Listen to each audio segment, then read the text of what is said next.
శ్రీ సచిదానంద సమర్థ సద్గురు సాయి మహారాజ్కి జై. సాయి బిడ్డలందరికీ కూడా సాయినాథుని ఆశీర్వాదాలతో మనము 29వ అధ్యాయంలో ఉన్నామండి. 29వ అధ్యాయంలోని చూడండి, మద్రాసు భజన బృందము, తెండూల్కర్ తండ్రి కొడుకులు, doctor captain Hatay, Vaman Narwekar మొదలగు వారి కథలు ఇందులో ఉంటాయండి. ఈ అధ్యాయంలోని రుచికరములు, ఆశ్చర్యకరములు, మరికొన్ని సాయి కథలు ఉంటాయండి. మద్రాసు భజన సమాజం గురించి తెలుసుకుందామండి. 1916వ సంవత్సరంలో రామదాసి పందాకు చెందిన మద్రాసు భజన బృందం సమాజంతో మొదటి కాశీయాత్రకు బయలుదేరాను. ఆయన 1916 సంవత్సరంలో రామదాసి పందాకు చెందిన మద్రాసు భజన బృందంతో కలిసి కాశీయాత్ర బయలుదేరారంటండి. అందులోని ఒక పురుషుడు, అతని భార్య, అతని కుమార్తె, అతని వదినయ్యను ఉండేది. వేరు ఉన్నారంటండి. ఒక భార్య, భర్త, బిడ్డ వీళ్ళు ఉన్నారంటండి. వారి పేర్లు తెలియవు. మార్గమధ్యమున వారు అహ్మదానగర్ జిల్లా కోపర్గాం తాలూకాలో సిడి అను గ్రామమునకు సాయి అనుకు గొప్ప యోగేశ్వరులు ఉన్నారని వాళ్ళకి చెప్తున్నారండి. ఆల్రెడీ షిరిడి వెళ్ళి బాబాగారిని దర్శించుకుని వచ్చారు వీళ్ళు ఈ బృందంలో కలిసినప్పుడు వీళ్ళు బాబా గారి గురించి చెప్తున్నారండి. ఆయన యోగి పొంగరులు, వారు పరబ్రహ్మస్వరూపులు, ప్రశాంతులను, ఉదార స్వభావులను, భక్తులకు ప్రతిరోజు ద్రవ్యమును పంచిపెట్టెదరని, విద్యావంతులకు కళా కుశలత బట్టి ఆయన చాలా ఉదార స్వభావులు, చాలా చాలా భగవత్ స్వరూపులైన అలాంటి ఆయన దగ్గర అందరికీ కూడా ధనాన్ని కూడా పంచిపెడతారు. అలాగే వాళ్ళ యొక్క కళని బట్టి కూడా ఆయన డబ్బులు ఇస్తారు. ఈ విధంగా వాళ్ళు చెప్పారంటండి. ఎంతో గొప్పగా సత్కరిస్తారు. ఆయన ప్రతిరోజు దక్షిణ రూపంగా వచ్చిన డబ్బుల్ని వసూలు చేసి వానిని భక్త కొండాజీ కూతురుకి 3 రూపాయలంట, ఒక ఆయనకి 2 రూపాయలు, 5 రూపాయలు, 6 రూపాయలు, 20 రూపాయలు, ఇలాగా 50 రూపాయలు కూడా ఇస్తారు అని చెప్పారండి. వాళ్ళకి చెప్పిన తర్వాత ఈ భజన బృందానికి ఆయన దగ్గరికి వెళ్ళాలని కోరిక కలిగిన వెంటనే ఏం చేశారండి, షిరిడి వెళ్ళారు. ఈ మద్రాసు భజన బృందం షిరిడి వెళ్ళిన తర్వాత వారు అనుకున్నారు, పాటలు పాడాలి, మంచిగా భజన చేయాలి, ఇవన్నీ అనుకుంటూ మొత్తానికి వారు మంచి పాటలు పాడేది. కానీ లోపల మాత్రము ఈ ఆలోచన మెదులుతుంది. వాళ్ళు చెప్పారు కదండి, బాబాగారు అందరికీ డబ్బులు పంచుతారు, మంచి ఆశీర్వాదాలు ఇస్తారని చెప్పారు కదా, వీళ్ళకి ఇంకా డబ్బులు ఇవ్వట్లేదు ఏంటి అని ఆయన వాళ్ళ మనసులో అనుకుంటున్నారంటండి. వారిలోని 3 పేరస గలవారు ఇలాగ ఆశపడుతున్నారు. అందులో యజమానురాలు మాత్రము ఎటువంటి స్వభావము గలదంటే ఆమె బాబా యందు ప్రేమ గౌరవములు కలది. ఒకనాడు మధ్యాహ్నారతి జరుగుతుండగా బాబా ఆమె భక్తి విశ్వాసములకు ప్రీతి చెంది ఆమె ఇష్టదైవం యొక్క దృశ్యమును ప్రసాదించాను. ఆమెకు బాబా శ్రీరాముని వలె కనిపించారు. అందులో పురుషులు అలాగ అనుకుంటూ ఉంటే ఆమె మాత్రము అలా అనుకోవట్లేదండి. బాబా గారిని భగవత్ స్వరూపం, ఆవిడకి ఇష్టమైన రూపాన్ని, అంటే శ్రీరాముడిగా ఆమెకి బాబాగారు దర్శనమిచ్చారు. అంటే ఆమె భావాన్ని ఎరిగిన బాబాగారు ఆవిడికి రామభక్తురాలు ఆవిడ, అందుకని రాముడుగా దర్శనం ఇవ్వడం జరుగుతుందండి. ఆవిడికి ఇష్టదైవము చూసి ఆమె మనస్సు కరిగెను. కండ్ల నుండి ఆనంద బాష్పములు కారుచుండగా ఆమె ఆనందముతో చేతులు తట్టెను. ఆమె ఆనంద వైఖరికి తక్కిన వారు ఆశ్చర్యపడిరి. కానీ కారణమేమో తెలుసుకొనకుండేది. జరిగినదంతయు ఆమె సాయంకాలము తన భర్తతో చెప్పాను. ఆమె బాబాగారిని చూడగానే తన్మయత్వం చెంది ఆవిడ నమ్మిన రాముల వారి రూపాన్ని బాబాగారిలో దర్శించుకుని ఆమె ఆనందంతో ఆనంద బాష్పాలని ఇచ్చిందండి. బాబాగారు అసలు తన్మయత్వం చెందింది బాబాని చూసి, ఆ రామచంద్ర ప్రభువుని చూసిందండి బాబాలోని. ఇదంతా అందరూ చూసినా కూడా సరేలే అందరూ గమనున్నారు. ఆ తర్వాత ఇంటికి వెళ్ళారు. వాళ్ళు ఉండే స్థావరానికి వెళ్ళిన తర్వాత అప్పుడు భర్తతో చెప్తుందండి, నాకు బాబాగారు జరిగిందంతయు ఆమె సాయంకాలం తన భర్తతో చెప్పాను. ఆమె సాయిబాబాలో శ్రీరాముని చూచితినని, ఆమె అమాయక భక్తురాలొకటొచ్చి శ్రీరాముని చూచుట ఆమె పడిన భ్రమయని భర్త అంటాడండి. అది అంతయు వట్టి చాదస్తమని వెక్కిరించింది. ఆమె ఇంటికి వెళ్ళగానే అలా ఉండే రూమ్కి వెళ్ళగానే భర్తతో చెప్తుందండి, నాకు బాబా గారిలోని రాముల వారు కనిపించారు, నాకు ఇంకెంత ఆనందం అయిపోయింది అని చెప్తుందండి. ఇదో పిచ్చి అమాయకురాలు ఊరికే భ్రమించింది అని చెప్పి కొట్టి పారేస్తాడండి. అది ఒక భ్రమని భర్త. అది అంతయు వట్టి చాదస్తమని వెక్కిరించాను. అందరూ సాయిబాబాను చూడగా ఆమె శ్రీరాముని చూచుట అసంభవమనేను. ఆమె క్షేపణకు కోపగించలేదు. ఆమెకు శ్రీరామును అప్పుడప్పుడు తన మనస్సును ప్రశాంతంగా నుండునప్పుడు, దురాశలు లేనప్పుడును లభించుతూనే ఉండెను. ఆమె ఎప్పుడు ఈవేళ కొత్త కాదండి, ఆమె రామభక్తురాలు కాబట్టి ఎప్పుడూ ప్రశాంతంగా ఉన్నప్పుడు కానీ ఆయన్ని దర్శించుకుంటూనే ఉందండి. అదండి భక్తి అంటే. మనము ఎవరి మీదైతే ఏకాగ్రత భావనతో భక్తి శ్రద్ధలతో ఉంటామో నిజంగా వాళ్ళు మనకు దర్శనం ఇస్తారండి. ఇది కొట్టి పారేయడానికి లేదు.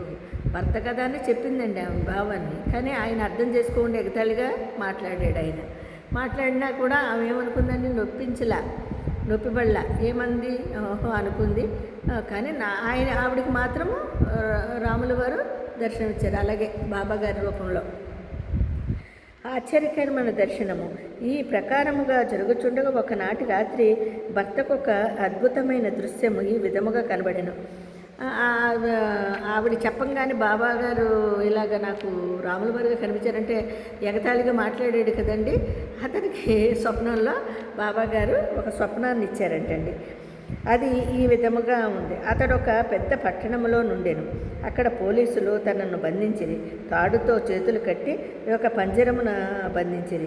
పోలీసు వారు తాడు ముడి మరింత బిగుచుకుంటుండగా సాయిబాబా పంజరము దగ్గరనే నిల్చుని ఉండట చూచి విచారముగా తను ఇట్లా అడిగాను, నీ కీర్తి విని నీ పాదముల వద్దకు వచ్చి తిని నీవు స్వయముగా నిచ్చట నిలిచి ఉండగా ఈ ఆపద నాపై బడెను. ఎలా బాబా ఇట్లా నేను నువ్వు చేసిన కర్మ ఫలితమును నీవే అనుభవించవలెను. అతడు ఇట్లా నేను అతనికి ఒక ఇలాగ అన్నేసాడు కదండి, పడుకున్నాడు. అతనికి స్వప్నం వచ్చింది, అంటే భార్య మాటలు లెక్క చేయలేదు కదా, కొట్టిపారేశాడు. ఇదంతా ఊరికే చాదస్తంగా మాట్లాడుతుందని. అతనికి స్వప్నంలోని జైల్లో ఉన్నట్టు దాని పక్కనే బాబాగారు నుంచుని ఉంటే ఆయనతో అంటున్నాడు అనమాట, నువ్వు అన్నీ నుండి చూస్తున్నావే కానీ నన్ను ఈ విధంగా బంధించారు కదా వాళ్ళు, నువ్వు నాకు సహాయం చేయట్లేదు అంటాడండి. అప్పుడు బాబాగారు అంటారండి, నువ్వు చేసిన పాపకర్మలు అనుభవించి తీరాల్సిందే అంటాడు. ఏ జన్మలో నాకిట్టి ఆపద వచ్చుటకు నేనేమి పాపము చేయలేదు, నేను ఏ పాపము చేయలేదు, ఏ జన్మలోని చేయలేదు అంటాడు. అయితే బాబా ఇటులా నేను ఈ జన్మలో కాకుండా గత జన్మలోనేమైనా చేసి ఉండవచ్చును కదా. అతడు ఇట్లా నేను గత జన్మలోనేమైనా పాపములు చేసి ఉన్నచో నీ సముఖమున దానిని నేల నిప్పు ముందర ఎండుగడ్డి వలె దహనము చేయరాదు. నువ్వు ఉన్నావు కదా, మరి నిన్ను గొప్పగా అనుకుంటారు కదా, మరి అలాంటప్పుడు నువ్వు ఉన్నావు కాబట్టి ఒకవేళ నేను క్రిత జన్మలో చేసినా ఈ జన్మలో చేసినా నిప్పు ముందు అంటే నువ్వు ఒక నిప్పు, దాని ముందు ఇలాంటివి జరిగితే నువ్వు ఎలాగా ఆ పాపాలని ప్రక్షాళన చేయాలి కదా అని అంటాడండి ఆయన. అంటే ఇదంతా స్వప్నంలో ఆయనకి బాబా గారు ఇచ్చిన స్వప్నం. ఎందుకంటే నిజం తెలుసుకుని చేయడానికి ఆయనకి స్వప్న రూపంలో ఈ విధంగా బోధిస్తున్నారండి బాబాగారు. అతడు గత జన్మలో ఏమైనా పాపము చేసి ఎన్నచో నీ సముఖమున దాని నేల నిప్పు ముందర ఎండుగడ్డి వలె దహనము చేయరాదు. నువ్వు ఒక నిప్పువి, ఒక ఎండుగడ్డి, దాన్ని దహనం చేసేది అంటే నిర్మూలించవచ్చు కదా. బాబా నీ కట్టి విశ్వాసము గలదా, అయితే అది కూడా ఉందా నీలో, అంత విశ్వాసం ఉందా నీకు అని అడుగుతున్నారండి బాబాగారు. అని అడుగగా అతడు కలదు అన్నాను. బాబా అప్పుడు కండ్లు మూయమనెను. అతడు కండ్లు మూసి తెరచునంతలోనే ఏదో క్రింద పడిన పెద్ద చప్పుడయ్యాను. పోలీసు వారు రక్తము కారుచు పడిపోయి ఉండేది. తాను బంధ విముక్తుడై ఉండేను. అతడు మిక్కిలి భయపడి బాబా వైపు చూచాను. బాబా ఇట్లా నేను, ఇప్పుడు నీవు బాగుగా పట్టుబడితివి, ఆఫీసర్లు వచ్చి నిన్ను బంధించెదరు. అప్పుడు అతడు ఇట్లా విన్నవించెను, నీవు తప్ప రక్షించేవారెవరూ లేరు, నన్ను ఎటులైనా కాపాడము. అప్పుడు బాబా వాని కండ్లు మూయమనెను. వాడట్లు చేసి తిరిగి కన్నులు తెరిచినంతలో వాడు పంజరం నుండి విడుదలైనట్లు బాబా ప్రక్కన ఉన్నట్లు కనిపించాను. అతడు బాబా పాదములపై పడెను. చూడండి, ఆయన సరే కండ్లు మూసుకో అంటారు బాబాగారు. సరే నీకు విశ్వాసం ఉంది కాబట్టి నువ్వు కండ్లు మూసుకునేటికి కండ్లు మూసుకుంటాడండి. ఆ చుట్టుపక్కల ఉన్న పోలీసు వాళ్ళు పెద్ద శబ్దం వస్తుంది. ఆ శబ్దంలో ఈయన కండ్లు తెరిచి చూసే లోపల పోలీసు వాళ్ళందరూ రక్తం కక్కుని అక్కడ పడిపోయి ఉంటారు. ఆ తర్వాత ఈయన అంటాడు, నీవు తప్ప నన్ను రక్షించేవారు ఎవరు, అయితే నువ్వు వీళ్ళందరినీ చంపేసినట్టుగా భావించి నీకు ఇంకా ఎక్కువ శిక్ష పడుతుందిలే అంటారు బాబాగారు. అప్పుడు నువ్వు తప్ప నన్ను ఎవరూ రక్షించలేరు బాబా, నువ్వు నన్ను రక్షించాలి అంటాడు. అవునా, అప్పుడు రక్షించేవారు ఎవరూ లేరు, నన్ను ఎటులైనా కాపాడుము అంటాడు బాబా. అప్పుడు బాబా వాని మళ్ళీ కండ్లు మూయమంటారు. వాడు అట్లు కళ్ళు మూసుకోగానే అతను మళ్ళీ కళ్ళు మూసుకుని కళ్ళు తెరిచే లోపల అతను జైలు నుంచి బయట ఉంటాడు. ఈ సర్వజ్ఞతకి చూసి అతను మళ్ళీ బాబాగారికి పాద నమస్కారం చేసుకుంటాడు.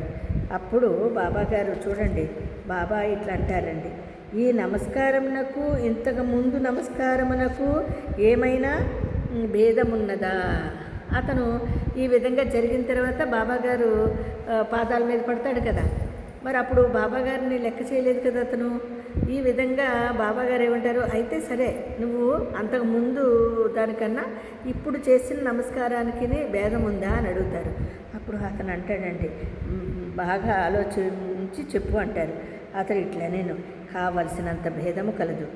ముందటి నమస్కారములు నీ వద్ద పైకము తీసుకున్నటకు చేసితిని. ఈ నమస్కారము నిన్ను దేవునిగా భావించి చేసితిని. మరియును నేను కోపముతో నీవు మహమ్మదీయుడవై ఉండి హిందువులను పాడు చేయుచుంటివని అనుకునేవాడెను. బాబా నీ మనస్సులో మహమ్మదీయ దేవతలను నమ్మవా అని ప్రశ్నింప అతడు నమ్మననేను. అప్పుడు బాబా, నీ ఇంటిలో పంచాలేదా? నీవు మొహరమప్పుడు పూజ చేయటం లేదా? మరియు మీ ఇంటిలో మహమ్మదీయ దేవత అయ్యగు ఖాడ్బీబీ లేదా? పెండ్లి మొదలగు శుభకార్యములప్పుడు ఆమెను మీరు శాంతిపరచట చేయలేదా అని అతడు దీనికంతటికీ ఒప్పుకొనెను. అప్పుడు బాబా, నీకు ఇంకా ఏమి కావలెను అని అడిగాను. అతడు తన గురువుకు రామదాసును కోరిక కలిగిన నేను వెనుకకు తిరిగి చూడుమనెను. బాబా ఆయనను వెనుకకు తిరగగానే అతనికి ఆశ్చర్యము కలిగినట్టు రామదాస స్వామి తన ముందర అనుండెను. వారి పాదములపై పడగానే రామదాసు అదృశ్యుడయ్యను. జిజ్ఞాస గలవాడై అతడు బాబాతో ఇట్లనెను, మీరు వృద్ధులుగా కనబడుచున్నారు, మీ వయస్సు మీకు తెలియనా? బాబా, నేను ముసలివాడిననుచున్నావా? నాతో పరిగెత్తి చూడు మనచు పరిగెడ మొదలెడెను. అతడు కూడా వెంబడించెను. ఆ ధూళిలో బాబా అదృశ్యుడయ్యను. అతడు నిద్ర నుండి మేల్కొనెను. ఇదండి బాబాగారి యొక్క చర్య. చూసారా, మద్రాసు భజన బృందం వాళ్ళు చేసింది. ఆయన చివరికి ఏం చేశాడండి, స్వప్నంలోనే బాబాగారు అతని మనస్సుని మార్చేశారు. అతనికి అద్భుతమైన ఆశీర్వాదాన్ని ఇచ్చి నమ్మకాన్ని పెంపొందించారు. ఇందులో మనం తెలుసుకోవాల్సింది. కాబట్టి 29వ అధ్యాయంలో రేపు మళ్ళీ చెప్పుకుందామండి. అంతవరకు సాయిరామ్.